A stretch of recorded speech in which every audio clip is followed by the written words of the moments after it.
कुर्सी पे बैठने वालों को जमीन की अहमियत याद रहे। सच दिखाते हैं हम। सच का सामना में आपका एक बार फिर स्वागत है। मैं अखलाक शाह आज एक बहुत अहम मुद्दे पर बात करने के लिए ये प्रेस कॉन्फ्रेंस ले रहा हूँ। जो मुद्दे पे हम डिस्कशन करने वाले हैं वो है शाह बिरादरी से मुताल्लिक। अंजुमन मुस्लिम शाह बिरादरी महाराष्ट्र की जो तंजीम है उसका कल औरंगाबाद वक्फ बोर्ड में हेयरिंग लगी, जिसमें अंजुमन मुस्लिम शाह बिरादरी पे दावा करने वाले दोनों ही पक्ष वहाँ पर हाजिर थे। और वहाँ पे हेयरिंग में क्या हुआ, किस तरीके के मामला वहाँ पे पेश आए, इसकी पूरी तफसील हम आपको बताएंगे।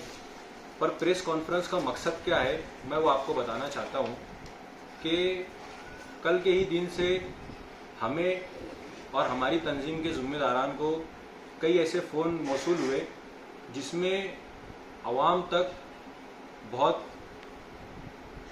बेबाकाना अंदाज में झूठ फैलाया जा रहा है और इस खोखले दावे और झूठे दावे किए जा रहे हैं। तो सबसे पहले तो मैं ये क्लियर कर दूं कि हम हमारे मुखालफिन को जवाब देने के लिए ये प्रेस कॉन्फ्रेंस नहीं कर रहे, क्योंकि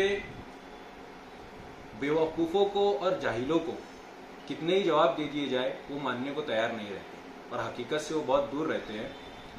हम सिर्फ इसलिए प्रेस कॉन्फ्रेंस कर रहे हैं कि जो झूठ अंजुमन मुस्लिम शाह बिरादरी की तंजीम को लेकर फैलाया गया है कल से, आवाम तक उसमें कितनी सच्चाई है और कल हेयरिंग में क्या क्या हुआ उसकी तफसील आवाम तक पहुंच जाए, क्योंकि झूठों से अच्छा झूठ कोई बोल नहीं सकता। मजीद तफसीलात कल की हेयरिंग औरंगाबाद में जो हेयरिंग हुई उसकी तफसीलात क्या रही, ऑन रिकॉर्ड और पेपर के साथ रियासती तंजीम के जनरल सेक्रेटरी आली जनाब महमूद शाह साहब आपको बताएंगे। अंजुमन मुस्लिम शाह बिरादरी को लेकर हेयरिंग में क्या हुआ? कल औरंगाबाद वक्फ बोर्ड में अंजुमन मुस्लिम शाह बिरादरी की दोनों ही तंजीम लीगल इलीगल दोनों को हाजिर होने के लिए नोटिस लगी थी। नोटिस के मुताबिक हमारी तरफ से जो लीगल तंजीम है, हमारे अभी के फ़िलहाल अध्यक्ष हाजी कामरेड अब्दुल रहमान अजीज शाह मनमाड़, मैं जनरल सेक्रेटरी महमूद शाह गफूर शाह, नायब सदर जाहिद भाई, आबिद हाजी साहब, ये लोग वहाँ पर मौजूद थे। हमारी तरफ से हमारे वकील मौजूद थे। सामने वाली की तंजीम से जिन लोगों को नोटिस लगी थी, एक ही फर्द वहाँ पर हाजिर नहीं था। उनकी तरफ से उनके वकील एडवोकेट नियाज लोधवी थे। वहाँ पर तंजीम की तरफ से हमको जो नोटिस लगी थी, ये 22 अप्रैल को जवाब दाखिल करने की नोटिस थी कि तुमको जवाब दाखिल करना है। इस नोटिस के मुताबिक हमने वक्त पर 18 मार्च 2024 को मुद्दत के अंदर ये पूरा बंच आप देख रहे हैं, ये पूरा बंच हमने हमारा जवाब दाखिल किया और उसमें हमने जो लीगल प्रोसीजर थे वही सब बताया। वक्फ बोर्ड में 1973 से ये तंजीम ऑन रिकॉर्ड है। ऑन रिकॉर्ड ही सदर ने चेंज पद ऊपर नीचे करके और जो लोगों का इंतकाल हुआ उनकी जगह नए लोगों को लेकर के चेंज रिपोर्ट दाखिल की गई। कल जब हेयरिंग का वक्त आया तो हमारे वकील ने हमारी तरफ से हमारी जो बाजू थी, हमारे जो एविडेंस थे, वो मजबूत जज साहब के सामने रखे कि ये लीगल तंजीम है, इन्होंने लीगल प्रोसीजर दाखिल किया और अब सामने की जो पार्टी अब्दुल रहमान मासूम अली की, उन्होंने हम पर ऑब्जेक्शन दाखिल किया और उन्होंने चेंज रिपोर्ट दाखिल की। हमने ऑब्जेक्शन दाखिल किया कि जो चेंज रिपोर्ट अब्दुल रहमान मासूम अली साहब की तरफ से दाखिल की गई, वो चेंज रिपोर्ट पे अब्दुल रहमान मासूम अली के दस्तखत नहीं है, बल्कि एडवोकेट नियाज लोधवी के दस्तखत है और किसी वकील को चेंज रिपोर्ट दाखिल करने का अधिकार नहीं है। जो चेंज रिपोर्ट अध्यक्ष और सेक्रेटरी रहेगा वही चेंज रिपोर्ट दाखिल करेगा। दूसरी रिपोर्ट हमने ऑब्जेक्शन ये दाखिल किया कि अब्दुल रहमान मासूम अली ने बताया कि हमने कॉन्फ्रेंस लेकर सदर चुना। हमने वहां साबित किया कि जो चेंज रिपोर्ट दाखिल की गई और जिसमें सूचक अनुमोदक बताए गए, तजवीज नंबर 1 में तजवीज देने वाला कैसर परवेज मोहम्मद उस्मान आमरी मास्टर, यह शख्स अब्दुल रहमान मासूम अली का समधी है। दूसरी तजवीज देने वाला जो शख्स है अब्दुल रज्जाक हैदर शाह, ये कैसर मास्टर का सगा बहनोई है, अब्दुल रहमान के समधी का बहनोई। इसी तरह तीसरी तजवीज देने वाला जो है ये अजमत इकबाल उस्मान शाह, ये कैसर मास्टर का छोटा भाई जो शिरडी में टीचर है। पांचवी तजवीज देने वाला जो है वो जेकब कमाल है। जेकब कमाल साहब योले में टीचर है, जो कैसर मास्टर के 2 नंबर के भाई हैं। आसिफ जहीर अनवर ये एक मेंबर की तजवीज देने वाले हैं। आसिफ जहीर अनवर जो है कैसर मास्टर की दूसरी बहन रजिया आपा के छोटे लड़के हैं। ये लोगों ने वहां पर पे सूचना अनुमोदक पे सही की। इसका मतलब कॉन्फ्रेंस नहीं हुई, एक घर में बैठ करके एक ही परिवार के लोगों ने सूचना अनुमोदक दी। ऐसा हमने एविडेंस वहां पर ये तजवीज के साथ पूरा वहां पर हमने दाखिल किया। तीसरी बात हमने ये बताई कि जब हम लीगल नहीं थे तो धुलिया शहर के एमएलए साहब डॉक्टर फारूक शाह साहब ने गवर्नमेंट से कुछ रुपया धुलिये की शाह जमात खाने के लिए मंजूर करवाया। उनकी मेहनत जद्दोजहद से वो पैसा गवर्नमेंट ने मंजूर करी और उनकी मेहनत रंग लाई और आज धुलिये में जमात खाना तामीर के मौके पर है। लेकिन धुलिया कारपोरेशन के जो उप अभियंता है भानकाम के, धुलिया महानगर पालिका के जो उप अभियंता है, उन्होंने लेटर दिया वक्फ बोर्ड को कि ये अंजुमन मुस्लिम शाह बिरादरी का जमात खाना बनाना है तो इसका लीगल मंजूरी हमको दो। वहां से लेटर हमको आया जूना लोखंड बाजार में। जूना लोखंड बाजार में लेटर आने के बाद हमने उसका प्रोसीजर पूरा किया। जाहिर प्रकटन आया, जाहिर प्रकटन हमने लोखंड बाजार के बोर्ड पर चिपकाया और जो लोग लीगल प्रोसीजर पे थे वो लोगों ने जीपीएस का फोटो लगा के पंचनामा करवाया। पंचनामे की रिपोर्ट वहां पर सादर की गई और सादर करने के बाद डॉक्टर फारूक शाह साहब ने जो मेहनत करके जो मंजूरी गवर्नमेंट से लाई थी, कारपोरेशन को फंड आया था, वो फंड को हमारी तंजीम के लोगों ने सूचना अनुमोदक देके ठहराव देके वक्फ बोर्ड में दाखिल किया, जिसको वक्फ बोर्ड ने एक्सेप्ट किया और ये ठहराव कारपोरेशन को एनओसी वक्फ बोर्ड ने दी कि वहां जमात खाना बनाने में वक्फ बोर्ड को कोई एतराज नहीं है। न्याज चौधरी साहब ने वहां पर बाजू बांधी कि हमारे पास कोई भी हमने लेखी जवाब नहीं दिया, हमको जवाब देने के लिए 1 महीने की मुद्दत दी जाए। हमारे वकील साहब ने ऑब्जेक्शन दाखिल किया, ऑब्जेक्शन लिया कि अप्रैल में जब आपको नोटिस दी गई थी 22 मार्च को, तो उसमें मुद्दत दी गई थी कि आपको दाखिल करना है 19 तारीख तक, 19/4 तक। हमने 18/4 को दाखिल किया, तब आपने दाखिल नहीं किया। क्यों नहीं किया? कि जब भी इनके पास कोई पुरावे नहीं थे। अब आज दूसरी तारीख लगी जिस पे लिखा था कि लास्ट हेयरिंग में भी उन्होंने कोई कागजात वहां दाखिल नहीं किए। उन्होंने मुद्दत मांगी न्याज लौधवी साहब ने और जज साहब ने 12 जून तक के उनको एविडेंस के साथ जवाब दाखिल करने की मुद्दत दी।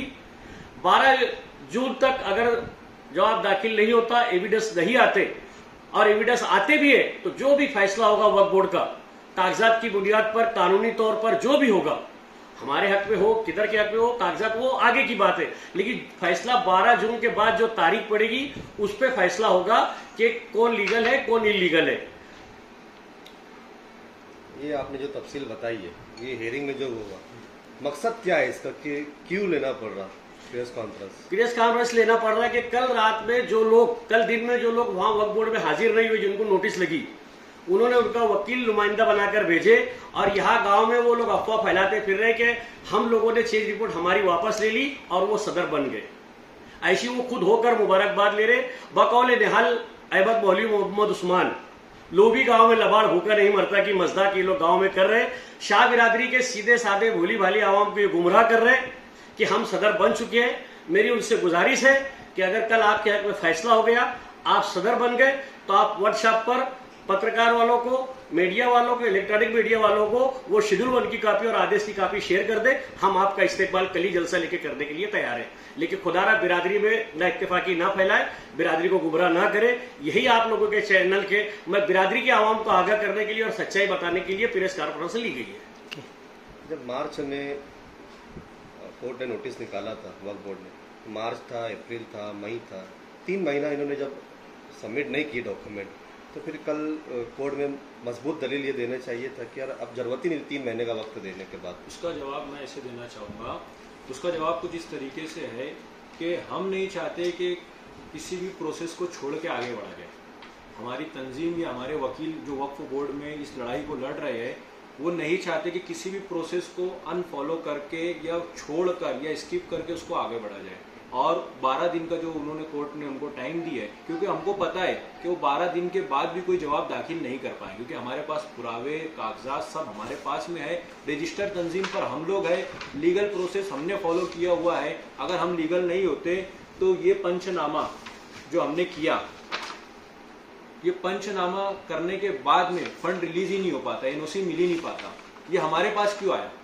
दुलिया जमात के वक्त जमात खाने के लिए जो फंड था, इसके लिए अनुमोदक सूचना अनुमोदक जो है या इसके अलावा जो इसका पंचनामा था वो दूसरी तंजीम को क्यों नहीं दिया गया, हमें क्यों दिया गया? तो ये सारी चीज़ें हमको पता है कि 12 दिन के बाद भी वो जवाब नहीं दाखिल कर सकते, और अगर उन्होंने जवाब दाखिल भी किया तो लैक ऑफ एविडेंस की वजह से वो लोग केस हार जाएंगे। नमस्कार साहब, ये बात सबको समझ रही है कि डॉक्यूमेंट आपके पास मजबूत है, शेड्यूल 1 पर आप ही आने वाले हैं, उसके बावजूद भी बिरादरी को इस तरह गुमराह करना या कोर्ट की लड़ाई में उलझाए रखना, ये क्या मकसद है? सिर्फ इसलिए उलझाया जा रहा है कि प्रोसीजर आगे बढ़ता जाए या हम उलझ के कोई ऐसी हरकत कर बैठे कि जिसमें झगड़ा हो जाए और वो झगड़े की रिपोर्ट एफआईआर की कॉपी वहां जाए और केस पेंडिंग हो जाए। और हम ऐसी कहते ही कोई ऐसी हरकत नहीं करेंगे जिससे तंजीमी इख्तिलाफ एक अलग बात है, लेकिन बिरादरी रिश्तेदारी एक अलग चीज है। तंजीमी झगड़े को हम सिर्फ तंजीमी इख्तिलाफ तक रखेंगे। हम बिरादरी में किसी तरह की ना इत्तेफाकी नहीं चाहते। अगर कोई बेवकूफ़ बना तो हम बेवकूफ़ बनकर उसका जवाब नहीं दे सकते। हमारे आबा व अजदाद ने, हमारे बुजुर्गों ने हमें तालीम दी है कि तंजीम का झगड़ा तंजीम की जगह, सियासत का झगड़ा सियासत की जगह, बिरादरी और दोस्ती अपनी जगह हम रख करके चल रहे हैं। दूसरी बात मैं आपको एक मालूमात देना चाहूँ कि वक्फ बोर्ड ने जो ऑनलाइन तंजीमें डाली है, पूरे महाराष्ट्र की तंजीमें जो ऑनलाइन उन्होंने डाले, उस पर ऑनलाइन पर अल्हम्दुलिल्लाह सुम्मा अल्हम्दुलिल्लाह हम लोगों के, हमारे पुराने लोगों के नाम आज उनके ऑनलाइन पर आ चुकी है, जिसमें से जो आज हमारे सदर है उनका नाम उस वक्त 14 नंबर पर है। ये वक्फ बोर्ड का ऑनलाइन रिकॉर्ड है जो उन्होंने ऑनलाइन पर डाले हैं कि कौन कौन सी तंजीम लीगल है। अब इससे बड़ा पुरावा, इससे बड़ा सबूत मैं और क्या बिरादरी को दूं? लेकिन फिर भी केस न्याय प्रविष्ट है। जब तक न्याय प्रविष्ट है फैसला कुछ भी आ सकता है। हम फैसला तस्लीम करने के लिए तैयार है।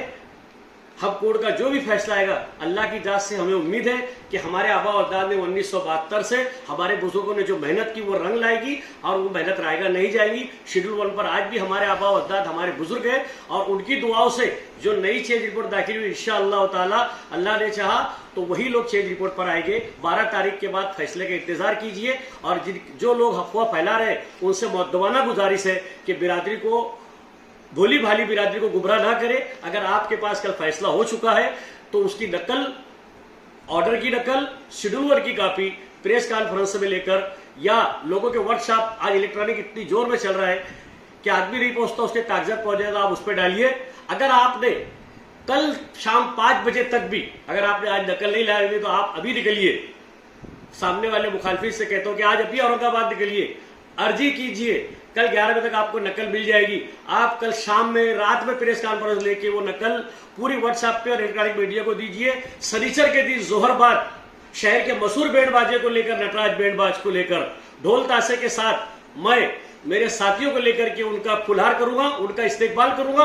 और अगर उनकी दिल आजारी हुई होगी तो मैं माफी मांगने के लिए भी तैयार रहूंगा कि वो लोगों ने वाकई जंग जीते हैं, मैं उन्हें मुबारकबाद दूंगा। और नहीं तो सरेआम उनको आवाम के सामने माफी मांगना चाहिए कि उन्होंने भोली भाली आवाम को गुमराह करे, बिरादरी में ना इत्तेफाकी फैलाए, बिरादरी के आवाम को तजब्बुर का शिकार करने की कोशिश करे। पार्टी हारती है या जीतती है तो जीतने वाले तो खुशी मनाएंगे, लेकिन हारने वाला फिर आगे भी हाईकोर्ट में भी जाने की अपील करता है। तो क्या अगर आप हारे तो आप हाईकोर्ट जाएंगे? बिल्कुल जाएंगे इंशाल्लाह, क्योंकि अल्लाह ने चाहा तो ऐसी नौबत नहीं आएगी कि एविडेंस हमारे पास इतने अच्छे हैं।